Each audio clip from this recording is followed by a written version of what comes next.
Shalom, kembali bertemu dengan saya Pendeta Royal Purba menyapa sahabat-sahabat Excellent. Hari ini tema kita adalah mengambil bagian dalam kesusahan orang lain. Nah, saudara, tema ini agak sedikit menantang karena apa? Haleluya. Mungkin saudara berkata begini, Pastor, ini udah dekat Natal, kita punya kesusahan sendiri-sendiri. Alkitab berkata, saudara, kesusahan hari ini cukup hari ini, ya. Esok ada kesusahan untuk hari esok. Mungkin saudara berkata, kita punya kesusahan, Pastor, gimana kita mau perhatikan kesusahan orang lain? Nah, saudara, itulah perbedaan daripada orang percaya, bagaimana kita mau menuju kepada keserupaan Kristus. Rasul Paulus berkata dalam Filipi 4 ayat 13-14, saudara hafal banget.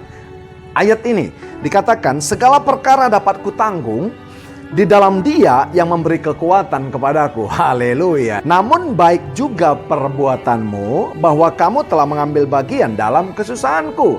Rasul Paulus di satu sisi dia tahu, terjemahan firman Allah yang hidupnya berkata, Allah telah memberi kepadaku kekuatan dan kuasa.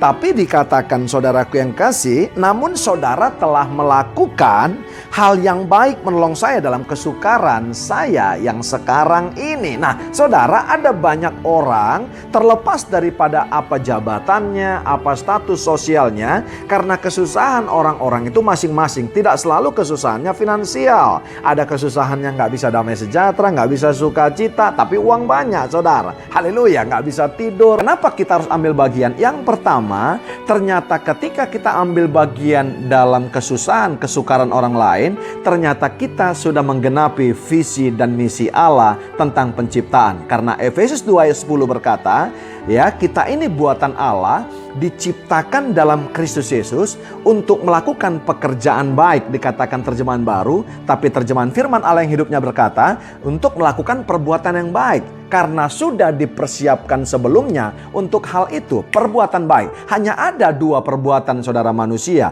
yaitu perbuatan baik atau perbuatan jahat. Ingat, ada free will. Kita mau pilih yang mana? Saudara pilih yang baik. Bahasa aslinya dikatakan adalah hatop. Maka yang kedua, kalau ada hatop, maka akan ada hara, yaitu jahat. Nah, saudara, itu yang pertama. Yang kedua, kenapa kita ambil bagian dalam kesusahan dan kesukaran orang lain? Ternyata ada begitu banyak orang tidak aware, tidak sadar memiliki kuasa dan kekuatan untuk menanggulangi yang namanya penderitaan dan kesukarannya. Ketika mereka tidak aware, saudara, maka otomatis mereka tidak akan pernah bisa untuk menghadapi kesusahan mereka. Makanya kita, orang-orang percaya, harus ambil bagian menyadarkan mereka, paling tidak mengencourage mereka, meyakinkan mereka bahwa mereka punya kuasa dan mereka punya kekuatan dari Allah, seperti yang dikatakan Rasul Paulus. Itulah, saudaraku yang kasih, esensi daripada kasih,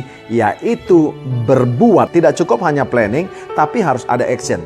Natal sudah dekat, saya singkat Natal jadi orang-orang Kristen yang Natal, yaitu now action, talk later. Nanti bicaranya, saudara, action aja dulu.